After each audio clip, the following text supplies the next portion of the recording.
한국의 맛을 대표하는 음식들 중 남녀노소 모두가 사랑하는 음식 국밥.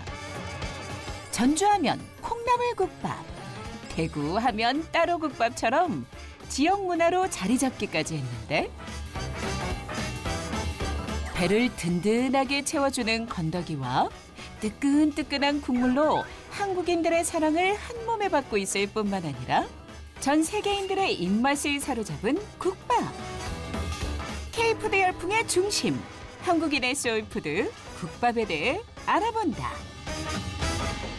요즘에 K푸드가 정말 전 세계적으로 아주 인기잖아요. 그 한국 음식 먹으러 일부러 여행 오고 이러는 외국인들도 엄청 많고 그렇습니다. 맞습니다. 이 한국 여행 코스에 아예 한식 투어가 따로 있을 정도라고 하더라고요.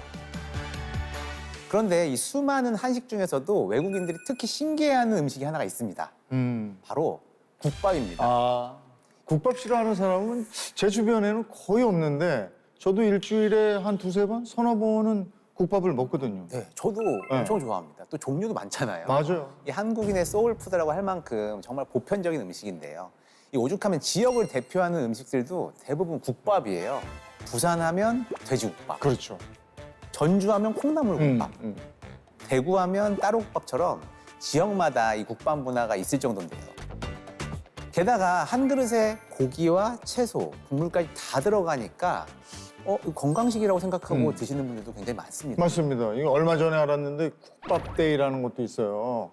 그 숫자 98, 98. 국밥하고 발음이 비슷해서 매년 9월 8일을 국밥데이로 정했다고 그러는데 이게 얘기하다 보니까 군침이 도는데 오늘 점심은 그냥 한 뚝배기 해야 되겠습니다. 국밥으로. 근데 그거는 다시 한번 생각을 해보시는 게 네? 좋을 것 같습니다. 왜냐하면 사실 우리가 즐겨 먹는 국밥에는 생각보다 아주 큰 함정이 숨어 있거든요. 자칫하면 뇌는 물론이고 장 건강까지 무너뜨려서 우리 몸을 망가뜨릴 수 있습니다. 이렇게나 사랑받는 국밥이 왜 우리 몸을 망가뜨린다 이런 얘기까지 하시는 건지. 네, 이제 그 이유는 바로 국밥이 우리를 살찌게 하는 대표적인 음식이기 때문입니다. 예를 들어 설명해 보자면 기름져서 살찐다고 알려진 소곱창구이가 1인분에 약 640kcal 정도 되거든요. 그런데 많은 분들이 즐겨 먹는 소머리 국밥은 1인분에 약 900kcal 정도입니다. 소곱창구이보다는 건강할 거라고 생각했던 국밥의 칼로리가 생각보다 훨씬 더 높은 거예요. 이게 기름덩어리라고 생각했던 곱창보다도 담백한 소머리국밥 칼로리가 더 높다? 이건 정말 예상 밖인데요. 네, 그런데 사실 이 국밥은 칼로리가 높을 수밖에 없는 음식입니다. 이 국밥의 짝꿍이 바로 흰 쌀밥이기 때문인데요. 이 흰 쌀밥은 정제 탄수화물이라 몸에 들어가면 빠르게 흡수되면서 혈당을 급격하게 올립니다. 이때 혈당을 낮추기 위해서 우리 몸은 인슐린을 많이 분비하게 되는데요. 문제는 이 인슐린이 혈액 속 당을 지방으로 바꿔서 저장한다는 거죠. 특히 중년들이 가장 싫어하는 이 복부지방, 뱃살로 쌓이기가 굉장히 쉬워요. 네, 그런데 국밥이 살을 찌우는 이유가 하나 더 있습니다. 바로 식사 속도가 굉장히 빨라진다는 거예요. 네, 이 국밥은 보통 밥을 말아서 후루룩 먹는 네. 음식이잖아요. 그러다 보니까 씹는 과정이 거의 없습니다. 그래서 자연스럽게 식사 속도가 빨라지게 되는데요. 그런데 우리 뇌는 포만감을 느끼는데 20분 정도가 걸립니다. 하지만 국밥은 대부분 10분 안에 먹는 경우가 많죠. 그러다 보니 포만감을 느끼기도 전에 식사가 끝나고 뭔가 부족한 느낌 때문에 더 많이 먹게 되는 경우가 많다는 거죠. 결국 과식으로 이어지기 쉬운 구조인 겁니다.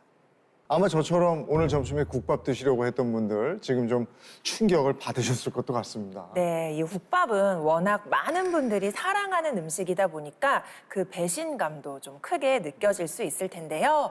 그렇다면 이런 국밥 같은 국물 음식을 가장 많이 먹는 사람이 누구일 것 같으세요? 아이, 그거야 뭐 제 또래 중년 남성 아니겠습니까? 술 마시고 다음 날에 해장하려고 많이 찾거든요. 과연 그럴까요? 많은 분들이 많이들이 그렇게 생각을 하실 텐데요. 의외로 정답은 중년 여성입니다. 오.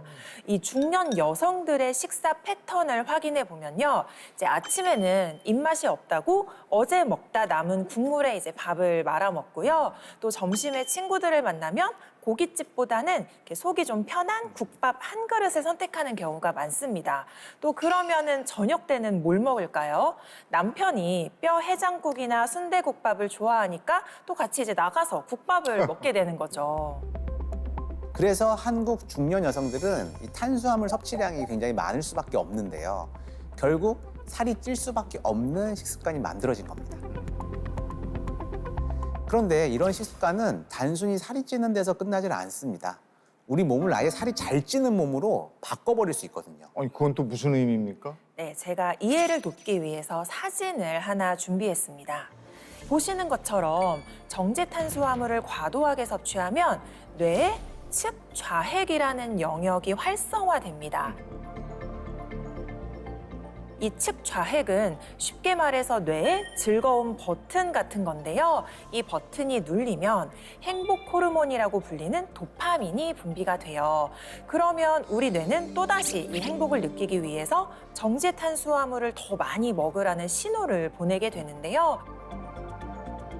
쉽게 말해서 이 정제 탄수화물이 우리의 뇌를 조종해서 음식을 계속해서 탐닉하게 만든다는 거예요. 아, 뇌가 조정을 당한다. 이게 섬뜩한데요. 그러면 밥은 먹지 말고 건더기하고 국물만 먹으면 어떨까요? 그게 과연 괜찮을까요? 이 국밥에서 문제가 되는 건 탄수화물만이 아닙니다. 이 국물에는 생각보다 많은 양의 나트륨이 들어있는데요. 이 나트륨 과잉 섭취는 장내 미생물 균형에 굉장히 치명적입니다. 몸에 이로운 작용을 하는 유익균은 줄어들고 반대로 유해균은 많아지게 된다는 건데요. 이렇게 장내 환경이 무너지면 우리 몸의 대사 균형이 깨지면서 또 살이 찌기 쉬운 몸으로 바뀌게 됩니다. 장 건강이 나빠지면 살이 찐다는 건 이제 다들 너무 잘 아시잖아요. 장내에 유해균이 많아지면 식욕 조절 호르몬인 렙틴에 영향을 주는데요.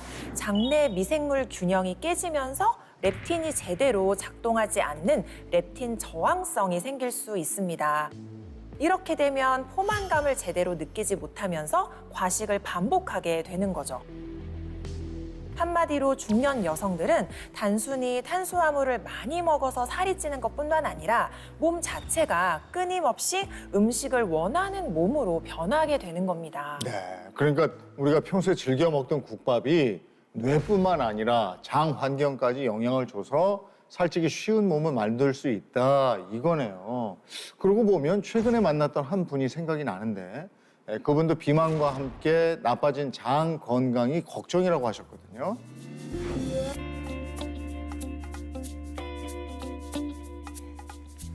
안 돼요. 내게도 당신을 볼 권리가 있어요. 무슨 대본 연습하시는 것 같은데 뭐 연습하시는 거예요? 네, 제 직업이 프리랜서 성우거든요. 그래서 연습을 하고 있는 거예요. 목소리가 남다르시더라. 아우, 배야. 먹은 것도 없는데 배가 저렇게 자주 아프세요? 그러니까요. 갑자기 아플 때가 있어요.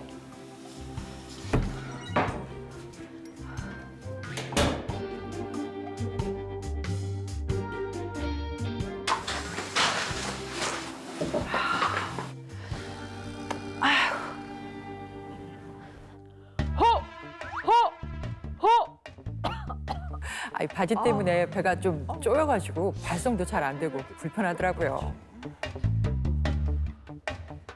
요새 들어서 배에 가스도 좀 많이 차고 이 배가 자주 아파요. 저럴 때는 또 변 보고 나도 시원하지가 않아요. 아, 그럼.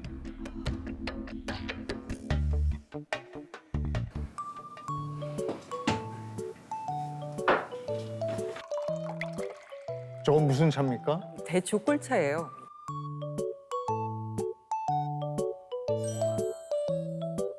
꼴이 좀 걸리네요. 우리라니 누굴 말하는 거예요? 기껏 땅에 코를 대고 냄새를 맡다가 항상 실망하는 개들의 약속이에요. 토요명화 보는 것 같아요. 연습 중에도 수시로 저걸 마시고 너무 달지 않아요? 아이, 꿀은 목에도 좋고 설탕이 아니라서 괜찮아요. 예전에는 안 그랬는데 이상하게 건강하게 먹는데도 가스가 계속 차고 변비가 왔거든요. 그래서 따뜻한 차 같은 걸 좀 많이 먹으려고 하고 있어요. 예쁘다.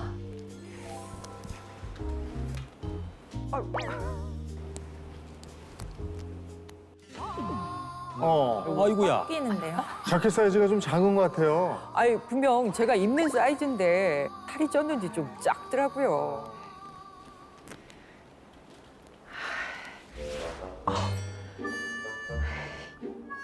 아이고. 많이 어.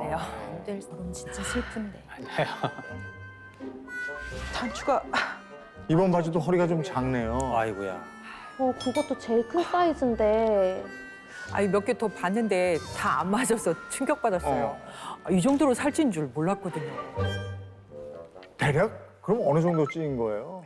솔직히 작년 추석 이후로는 관리를 한 적이 없거든요. 그래서 한 10kg 정도 찐 것 같아요. 그러면 이전에 본격적인 다이어트는 해본 적이 있습니까? 제가 운동 식단을 하면서 한 16kg 정도 뺀 적이 있거든요. 네. 그래서 이번에도 그때랑 비슷하게 한번 감량을 해보려고 계획을 짜서 하고 있어요.